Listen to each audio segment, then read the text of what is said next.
இருக்கிறேன். 2001 தேர்தலில் நான் திருப்பி அதையே சொல்கிறேன். 2001 நடந்த தேர்தலில் ஒரு முக்கியமான பங்கு என் போன்றவர்கள் உயர்நிலை வருவதற்கு அவர் காரணமாக இருந்தவர்.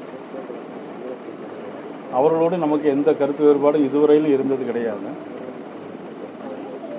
அதிமுக கட்சிக்குள் அவர்களுக்குள்ளே கருத்து வேறுபாடு இருந்தது. நான் புரட்சித் தலைவி அம்மா அவர்களுடைய மறைவுக்கு பின்னால் 2017ஆம் ஆண்டு நான் பாரதிய ஜனதா கட்சியிலே மதிப்புக்குரிய அமித்ஷா அவருடைய முன்னிலையிலே டெல்லியில் போய் சேர்ந்தேன். அதன் பிறகு சட்டமன்ற கட்சி தலைவராக, பாரதிய ஜனதா கட்சியினுடைய மாநில துணைத் தலைவராக நான் பொறுப்பேற்று, அதன் பிறகு எனக்கு முந்தைய மாநில தலைவருடைய பதவி காலம் முடிந்த பிறகு மாண்பு உள்துறை அமைச்சர் மாண்பு அமித்ஷா அவர்கள், மாண்பு பிரதமர் நரேந்திர மோடி அவர்கள், மாண்பு அகில இந்திய தலைவர் ஜே.பி. நட்டா அவர்கள் எல்லோரும் அவருடைய ஆலோசனை பேரிலும் தேர்தலிலே பாரதிய ஜனதா நடந்த கட்சி தேர்தலில் போட்டியிட்டு மாநில தலைவராக மாண்பு உள்துறை அமைச்சர் அமித்ஷா அவருடைய ஆசீர்வாதத்தோடு நான் கட்சி பணி ஏப்ரல் 12ஆம் தேதியிலிருந்து கட்சி பணி இன்று வரையிலும் தொடர்ந்து காலையிலும் மாலையிலும், காலை ஒரு இடத்திலும் மாலை இன்னொரு இடத்திலும் மாலையிலும் மாநிலம் முழுவதும் சுற்றி வந்து கொண்டிருக்கிறேன். இதில் தேசிய ஜனநாயக கூட்டணியில் மாண்புமிகு உள்துறை அமைச்சர் அவர்கள் ஏப்ரல் மாதம் நடக்கும்போது என்டிஏ கூட்டணி அமைத்து அதில் மதிப்புக்குரிய இபிஎஸ் அவர்களை தலைவராக அறிவித்து சென்றார்கள். நான் இபிஎஸ் அவர்களை தலைவராக அறிவிக்கவில்லை, அவர்கள் அறிவித்தார்கள், நாங்கள் ஏற்றுக்கொண்டோம். நான் அகில இந்திய தலைமையுடைய ஒரு மாநில தலைமை, அகில இந்திய தலைமை என்ன சொல்லுகிறார்களோ அதைத்தான் நான் கேட்க வேண்டியது என் பொறுப்பும் என்னுடைய கடமையும் கூட. இதில் 2019ஆம் ஆண்டு நடந்த நாடாளுமன்ற தேர்தலில் அதிமுக எங்களோடு இருந்தது. அப்பொழுது மதிப்புக்குரிய டிடிவி சார் எங்களோடு இல்லை. அவர் தனி கட்சி ஆரம்பித்து அதுக்கு முன்னால் பல்வேறு நிகழ்வுகள், அரசியல் மாற்றங்கள், பல்வேறு அரசியல் மாற்றங்கள் பிறகு அவர் தனி கட்சி ஆரம்பித்து அவர்கள் 2019ஆம் ஆண்டு ராமநாதபுரத்தில் நான் போட்டியிட்ட போது கூட அவர்கள் குக்கர் சின்னத்திலே அவர்கள் கட்சி சார்பாக போட்டியிட்டார். அதன் பிறகு 2021 சட்டமன்ற தேர்தலிலும் அதிமுகவோடு பாரதிய ஜனதா கட்சி கூட்டணியில்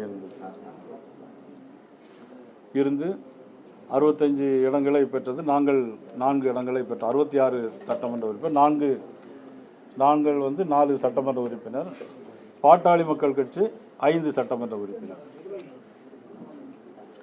அதன் பிறகு நடந்த பாராளுமன்ற தேர்தலில் மதிப்புக்குரிய டிடிவி சார் அவர்களுடைய அம்மா மக்கள் முன்னேற்ற கழகம் எங்களோடு சேர்ந்தது.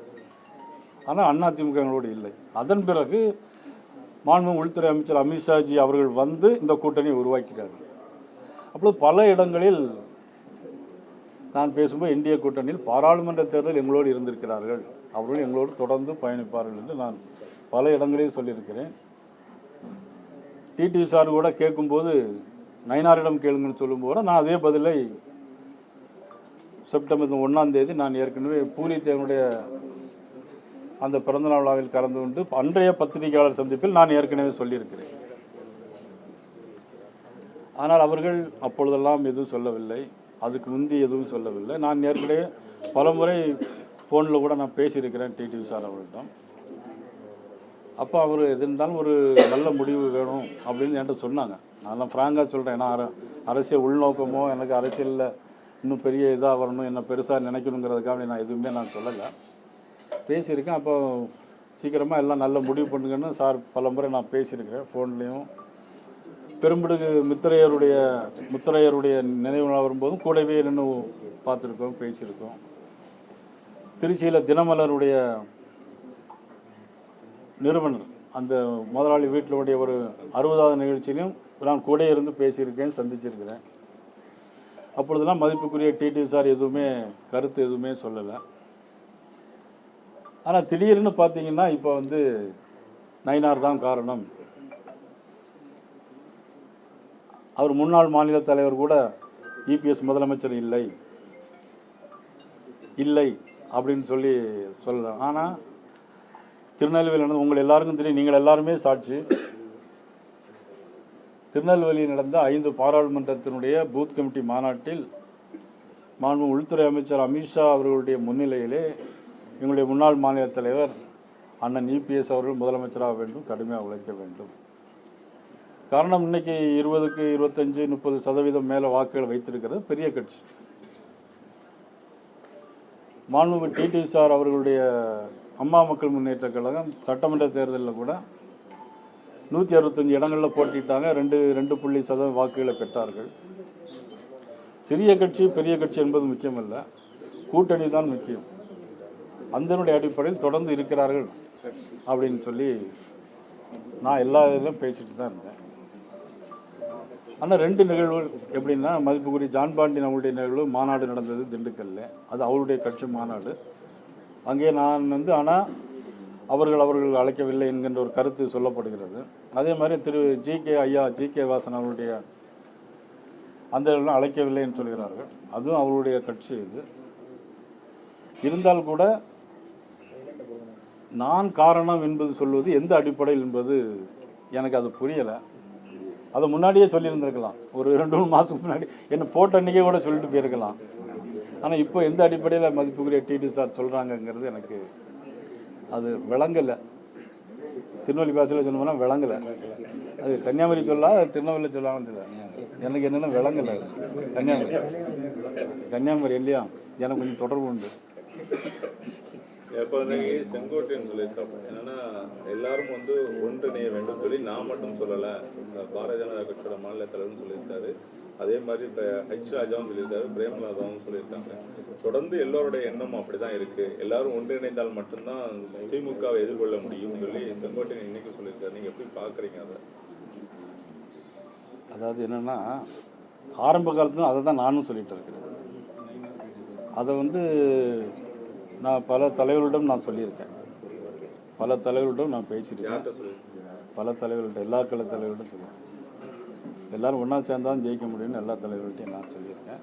அதில் மாற்றுக்கிறது கிடையாது. இன்றைக்கி நடைபெறுகிற திராவிட முன்னேற்ற கழக அரசு அது ஒரு நியாயமில்லாத அரசாக, மக்கள் விரோத அரசாக, பாலியல் வன்கொடுமையில் நிறைந்த அரசாக, மீண்டும் மீண்டும் நான் சொல்கிறேன், சொத்து வரி உயர்வு, மின்கட்டண உயர்வு, 24 லாக்அப் டெத்து, கள்ளக்குறிச்சியில் 60 பேர் ஒரு வருஷம் தொடர்ந்து ஒவ்வொரு வருஷமும் 60 பேர் செத்துக்கிட்டே இருப்பாங்க. அரசாங்கம் சாராயம் குடிச்சு செத்த ஆளுக்கெல்லாம் 10 லட்சம் கொடுப்பாங்க. ஆனால் ரோடு ஆக்சிடென்ட்டில் இறந்து போயாச்சுன்னா 1 லட்சம் தான் கொடுப்பாங்க. ஆனால் மக்கள் நிலைமை என்னென்னா, இப்போ சாராயம் குடிச்சு செத்து போனால் கூட பரவாயில்லைங்கிற மாதிரி ஒரு மனநிலைமை கூட மக்கள் மத்தியில் வந்திருக்கு. செங்கோட்டையன் கட்சியில இருந்து நீக்கப்பட்டிருக்காரு. சரிங்க, நீங்கள் என்ன நோக்கத்தோடு கேட்குறீங்கன்னு தெரியும். அது ஒரு நாங்கள் கூட்டணியில் இருக்கிறோம். கூட்டணியில் இருக்கும்போது அது என்னன்னா, அது அந்த கட்சியினுடைய தலைவருடைய நிர்வாகத்தில் உள்ளது. இல்லை, கட்சியிலிருந்து நாங்கள் கூப்பிட முடியாது. ஒரு கட்சியில் கூட்டணியில் இருக்கும்போது இன்னொரு கட்சியில் நாங்கள் அப்படி அழைப்பது நாகரிகமான ஒரு செயல் கிடையாது. செங்கோட்டையன், சசிகலா இவங்க இல்லாத அதிமுக பாஜக கூட்டணி ஒரு பின்னடைவை சந்திக்கும்னு நினைக்கிறீங்களா? என்னை பொறுத்தவரையில் இந்த திமுக அரசு இருக்கக்கூடாது, திமுக அரசுக்கு மாற்று அரசு வேண்டும். அதனுடைய அடிப்படையில் எல்லாரும் ஒன்றாக சேர வேண்டும் என்பது தான் என்னுடைய நோக்கம். இன்னும் தேர்தலுக்கு ஒரு 8 மாதம் இருக்குது. அந்த கூட்டணி வலுவான கூட்டணியாக இருக்குது. இப்போ நீங்கள் வலுவான கூட்டணியாக ஆனீங்க. இப்போ ஒரு வாரத்துக்கு ஒருத்தர் அப்படியே கொஞ்சம் வெளியில் போகிற மாதிரி ஒரு சூழல் இருக்குது. அவர் இன்னும் 2 பேர் உங்கள்கிட்ட கூட்டணியில் இருந்த 2 பேர் அடுத்த கூட்டணிக்கு வரலை. அதான் பாட்டாளி மக்கள் கட்சி அவங்க கூட்டணியை பற்றி இன்னும் இறுதி செய்யலை, தேமுதிகவும் இறுதி செய்யலை. இது போன்ற நிலையில் எதிராளி இன்னும் உங்களோட மிகப்பெரிய பலமான எதிராளியை நீங்கள் எதிர்கொள்ள வேண்டிய நிலை அப்படிங்கும்போது ஒரு தோல்வி நிச்சயம்தானோ அப்படிங்கிற நினைச்சே தேர்தலை சந்திக்க வேண்டிய நிலை ஏற்படுமா? வெற்றி நிச்சயம் அப்படிங்கிற நிலையில தான் நாங்கள் தேர்தலை சந்திப்போம். எம்ஜிஆர் சொன்ன மாதிரி தோல்வியை பிறருக்கு கொடுத்தே பழக்கப்பட்டவர்கள். காங்கிரஸ் வாக்கு திருட்டு எதிர்ப்பு மாநாடு நேற்றுக்கு பாளையங்கோட்டையில நடந்தது.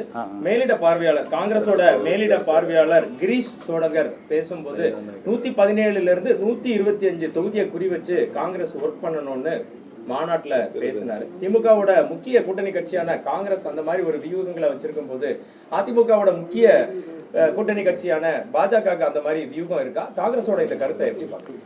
அதாவது சீட்டு அவங்க கட்சியில் அவங்க கூட்டணியில் கேட்குறது அவங்களுடைய சுதந்திரம். அது 125 கேட்கலாம், குறைந்தும் கேட்கலாம், கூடியும் கேட்கலாம். அது அவங்களுடைய கட்சியினுடைய பிரச்சனை.